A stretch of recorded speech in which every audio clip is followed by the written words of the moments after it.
I want you to picture the perfect success story. It usually starts with a toddler. He's, what, 2 years old? Yeah. Barely out of diapers, but he's holding a golf club. He's on national television showing off his swing. By age 3, he's shooting 48 for 9 holes. By 4, his dad is dropping him off at the golf course at 9 a.m. and picking up at 5 p.m. You are, of course, describing the legend himself, Tiger Woods. Exactly. The Yeah. prodigy, Yeah. the machine. And for years, that's been the model, hasn't it? The Tiger path. Oh, absolutely. We look at him and think, that is the formula. Start as early as possible, specialize immediately, get your 10,000 hours in before you can even drive a car, and just never look back. It's the cult of the head start. It is. But then, let's look at another guy. His mom is actually a tennis coach, but she refuses to coach him because he won't stop goofing around. Right. He plays squash, he plays soccer, he skis, he wrestles, he skateboards. He doesn't even really focus on tennis until he's a teenager. And that slacker would be Roger Federer. Precisely. And here is the tension we're exploring today. We are told constantly to be like Tiger. But Roger Federer, who arguably took the lazy, distracted, winding path, ended up holding the #1 ranking in the world for a record 237 consecutive weeks. So the question we're asking today is pretty simple, but kind of terrifying. Yeah. Is the head start a lie? Is it possible that in the modern world, being a generalist, having range, is actually the secret weapon? And this is the central debate in the book we're diving into today, Range, Why Generalists Triumph in a Specialized World by David Epstein. And before we get into the weeds, we should clarify that Epstein isn't just some guy with a hot take. He's an investigative reporter, worked for ProPublica, wrote for Sports Illustrated. He actually holds a master's in environmental science. Right, he's a generalist himself. And what's so interesting is that this book actually pushes back against some very popular ideas. I think most people know Malcolm Gladwell's 10,000-hour rule. Oh, for sure. The idea that deliberate practice is the only key to success. Well, Epstein argues that while that works for some things, for most of life, it's actually the wrong approach. And Gladwell himself kind of came around on this. Right, he did. And credit to him, he actually debated Epstein and admitted that range made him rethink a lot of his own assumptions. That is massive. If Gladwell is rethinking the 10,000 hours, we probably should too. So let's break down this Tiger versus Roger thing. Because as a parent, or just, someone trying to have a career, the pressure to pick a lane is overwhelming. It is, but let's look at the data. We call what Federer did the sampling period. Sampling period. It sounds like wandering around a grocery store trying cheese cubes. In a developmental sense, that's not far off. Epstein highlights research looking at elite athletes that shows something totally counterintuitive. If you look at world-class athletes, they generally spent less time on deliberate practice in their main sport during childhood compared to their peers who didn't quite make the cut. Wait, hang on. You're saying the people who became the best practiced less early on? That goes against everything I've ever been told. In their specific sport, yes. Instead, they underwent this sampling period. They played a variety of sports, usually in an unstructured way, what researchers call deliberate play. Right. This allowed them to develop physical literacy. Physical literacy, okay. Right. By playing soccer, Federer learned footwork. By wrestling, he learned balance and how to fall. By skiing, he learned weight transfer. When he finally focused on tennis, he brought a whole library of movement to the court that the kids who only played tennis simply didn't have. So the specialists were just tennis robots. Okay. But Federer was an athlete. Exactly. There was a study of the German national soccer team that really drove this home. The players who made it to the absolute elite level, the World Cup winners, they didn't specialize until much later than the players who stuck in the lower leagues. But the early specializers had that temporary lead, right? They looked better at 12. They looked better at age 12 because they had better technical skills in that one narrow thing. That's the head start trap. You see your kid is behind at age 12 and you panic. Correct. But the late specializers, the samplers, eventually overtook them. The early specializers hit a plateau. They had a lower ceiling because they lacked that foundational breadth. They were prone to burnout and injury, but also they just weren't as adaptable. This reminds me of the idea that if you teach a kid to pass a standardized test, they'll get an A on the test, but they won't know how to think. That is a perfect transition to the core mechanism Epstein discusses. To understand why the Tiger Woods model fails in the real world, you have to understand the difference between kind and wicked learning environments. Okay, let's unpack this. Because wicked makes me think of witches, or maybe Boston. What makes an environment kind? A kind learning environment is one where patterns repeat, the rules are very clear, and feedback is immediate and accurate. Like chess or golf. Exactly. Think about chess or golf. If you hit a golf ball and it slices into the woods, you know immediately what happened. You can adjust your swing. The parameters don't change, the hole doesn't move while the ball is in the air. So in a kind world, the 10,000-hour rule applies perfectly. You just practice the pattern over and over. Precisely. If you want to be a grandmaster at chess, start at age 5. But here's the problem. Most of the world is not kind. Most of the world is wicked. Wicked as in messy. Wicked as in chaotic.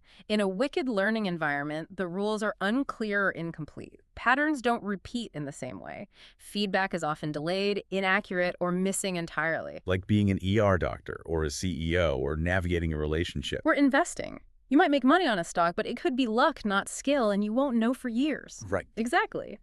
And Epstein argues that we are training people for kind environments, using drills, memorization, immediate feedback, but sending them out into a wicked world. And when you apply narrow specialization to a wicked problem, you get what he calls cognitive entrenchment. Cognitive entrenchment. That sounds like being stuck in a mental trench. It essentially means you become so proficient at using your specific hammer that you stop noticing that the problem isn't a nail. Epstein cites a study involving cardiologists that is frankly terrifying. When I read this part, this is the one about the medical conferences, right? Yes.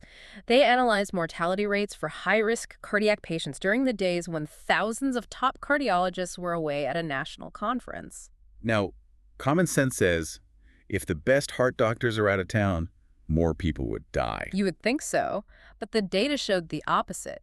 Mortality rates actually decreased significantly. That is wild. How is that possible? The theory is that when the specialists are present, they are biased toward intervention. They want to use the stents, the procedures, the tools they've spent decades mastering. But sometimes in a complex, wicked human body, doing less, taking a step back, is actually the better course of action. The specialists were so entrenched in their fix-it mentality that they couldn't see when not fixing it was the right answer. They were blinded by their own expertise. It's the Einstellung effect, the tendency of problem solvers to employ only familiar methods. There's a tragic example of this with wildland firefighters. In the Man Gulch fire of 1949 and others like it, firefighters died because they refused to drop their heavy tools while running away from the fire. They were running for their lives, carrying axes and chainsaws. They were weighed down, moving too slow. If they had dropped the tools, they might have outrun the flames. But their identity, their training, their specialization was so tied to those tools that, under stress, they literally couldn't conceive of letting them go. It's a literal and metaphorical example of how specialization can kill you in a wicked environment. That is heavy. So if specialization can blind us, how does a generalist see what the specialist misses? What's the actual tool they use? The primary tool is analogical thinking. Okay, an analogy. Like, life is like a box of chocolates. A bit deeper than that. Analogical thinking is the ability to recognize deep structural similarities between two surface-level different problems. It's looking at a problem in medicine and saying, wait, this looks like a problem in military strategy, or this looks like a problem in music. There's a classic puzzle Epstein uses to demonstrate this, the radiation problem. Right, Dunker's radiation problem. Suppose you have a patient with a tumor. You have a ray that can destroy it, but at high intensity, it also destroys healthy tissue. At low intensity, it does nothing to the tumor. How do you cure the patient? And most people are stumped. They just stare at it. But then they're told a story about a general trying to capture a fortress. The roads are mined, so he can't march the whole army down one road. So he splits the army up into small groups, sends them down different roads, and they converge on the fortress at the same time. And suddenly, the solution to the medical problem becomes clear. You shoot multiple low-intensity rays from different angles so they converge on the tumor. That is analogical thinking. You took a solution from warfare and applied it to oncology. Exactly. And the research shows that the more diverse your library of experiences, the more books you've read, hobbies you've had, jobs you've worked, the more likely you are to find that analogy. Breadth of training predicts breadth of transfer. One of my favorite stories in the book about this outsider advantage is Jill Viles.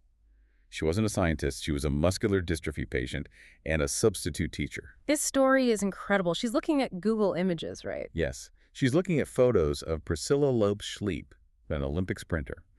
And Jill, because she has lived experience with muscle wasting, notices a very specific pattern in the sprinter's muscles, specifically missing fat in certain areas of the arms and legs that Jill also lacked. So you have a dilettante, a layperson, looking at an Olympic athlete and thinking, we have the same genetic mutation. And the experts, the geneticists, the sports doctors had missed it. They were looking at the sprinter's speed and power. They had tunnel vision. Jill Viles had fresh eyes. She contacted the sprinter, they got tested, and she was right. They shared a rare genetic condition. It's a perfect example of how an outsider can solve a problem that stumps the insiders because they aren't bound by the standard way of looking at things. It reminds me of the Nintendo guy, Gunpei Yokoi. Oh, the withered technology guy? Yes, the philosophy of lateral thinking with withered technology. Yeah. Yokoi wasn't the best engineer at Nintendo. He couldn't compete with the high-tech guys at companies like Sony who were trying to make the most cutting-edge graphics. So he went the other way. He took cheap, old, well-understood technology like the LCD screens used in calculators and used them in a new way. And he invented the Game & Watch and the Game Boy. Exactly. While everyone else was fighting to be the most specialized and high-tech, he used a generalist approach to combine cheap parts into something fun. He won by not playing the specialist's game. Okay, so we have analogical thinking and outsider advantage, but let's talk about the thing that stops most of us from becoming generalists, the fear of quitting. We're taught that winners never quit and quitters never win. Epstein flips that completely. In his view, winners quit all the time. They quit fast and they quit often until they find the right fit. This brings us to the concept of match quality. It's an economics term. Match quality is the degree of fit between your abilities and interests and the work you are doing. The only way to find high match quality is to sample.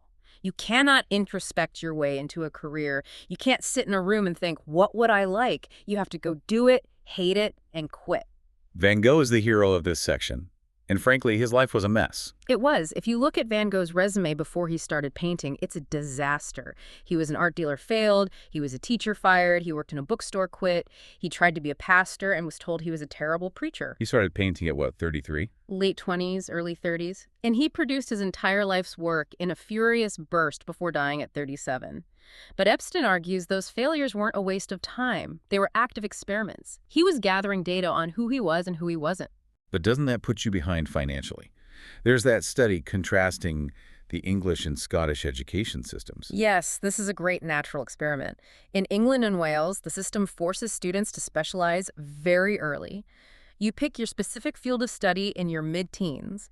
In Scotland, the university system allows for a much longer sampling period where you study different things. So the English kids get a head start. They do. And if you look at the data, the early specializers jump ahead in income right out of college. They have a specific skill to sell. But, and here's the key, the Scots, the late specializers, catch up. And not only do they catch up, but their quit rate is much lower later in life. Because they found better match quality. Exactly. The early specializers often wake up at 30 or 40 and realize, wait, I chose this career when I was 16 because my teacher told me I was good at math, but I actually hate accounting. And then they have to quit and start over, often at a high cost. The samplers did the quitting early when the stakes were low. That is such a relief to hear. It means that zigzagging isn't lost time, it's data collection. I want to pivot to one last really important piece of the puzzle, learning. Because if we're going to be generalists, we have to keep learning. But Epstein says our intuition about how to learn is totally wrong. This is the fluency illusion. We mistake current performance for learning, but they are not the same thing. This is the blocked practice versus interleaving thing. Right. Blocked practice is doing the same thing over and over, like a math student doing a worksheet of just division problems, or a basketball player shooting free throws from the same spot for an hour. You see rapid improvement. It feels good. You feel fluid. Yeah. But it doesn't stick. Epstein discusses interleaving, which is mixing it up, doing a division problem, then a multiplication problem, then a geometry problem, or shooting a free throw, then a three-pointer, then a layup. And that feels frustrating. You make more mistakes. It feels terrible. You think you aren't learning. But the research shows that while performance dips during practice, long-term retention and the ability to apply that skill in a new context skyrockets. Because you're forcing your brain to work harder. You're creating desirable difficulties. There was a study with monkeys Oberon and Macduff memorizing lists of photographs. I love that the monkeys have Shakespearean names. Serious science demands serious names. So some monkeys were given hints during the practice. If they got stuck, they got a nudge. They performed great during the practice sessions. The other monkeys got no hints. They struggled. They failed. They looked like they weren't getting it. But on test day, On test day, the monkeys who got the hints failed. They hadn't actually learned the pattern. They had learned to wait for the hint. The monkeys who struggled, who had to generate the answer through frustration, had encoded the knowledge. so frustration is a feature, not a bug. If I'm struggling, I'm learning. Absolutely. If you're reading a book or learning a skill and it feels too easy, you probably aren't retaining much. You want that struggle. Okay, so we've covered the science, the myths, and the toolkit. Now let's bring it down to the listener. If I'm listening to this and I feel like I'm stuck or I'm worried about my career path, what is the practical takeaway? The biggest practical implication is ditch the long-term plan. That sounds like terrible advice. Don't have a plan. Don't have a rigid 10-year plan. Epstein tells the story of Frances Hesselbein. She was the CEO of the Girl Scouts, won the Presidential Medal of Freedom. Peter Drucker called her the best CEO in America. And she started as a volunteer. Right? She was a volunteer troop leader. She never intended to be a CEO. She just took the next interesting challenge. She did a good job with the troops, so they asked her to manage a council. She did that, and they gave her more responsibility. She operated on short-term planning. Epstein makes the point that planning for your future self is dangerous because you don't know who your future self is going to be. Exactly. We change. Our interests change. The world changes. If you stick to a plan you made when you were 18, you're letting a teenager decide the rest of your life. That teenager didn't know anything. So instead of a roadmap, you need a compass. Use the test and learn method. Flirt with possible selves. Keep your hobbies alive. If you are an accountant, but you love gardening, don't kill the gardening to focus on accounting. The gardening might give you the analogy that solves an accounting problem 10 years from now, or it might become your next career. Flirt with possible selves. I like that. It gives you permission to be curious without having to commit. And recognize that feeling behind is an illusion. You see someone younger than you who is further ahead and you panic, but you're looking at their specialized peak, not seeing the potential plateau. Your winding path is building a foundation they don't have. So, to wrap this up, Mm-hmm. in a world that is obsessed with efficiency and optimization, range is basically telling us to be inefficient. Inefficient in the short term, yes, but effective in the long term. We started with Tiger Woods and Roger Federer. Tiger is a machine. He was built to do one thing perfectly, and machines are great. But here is the final provocative thought I want to leave you with. We are building machines, artificial intelligence, that are the ultimate early specializers. AI is fantastic at kind environments. It can beat anyone at chess. It can spot patterns in static data better than any human. So if we try to be like Tiger, if we try to be specialized robots, we are competing directly against the actual robot. Exactly. AI will crush us at specialization.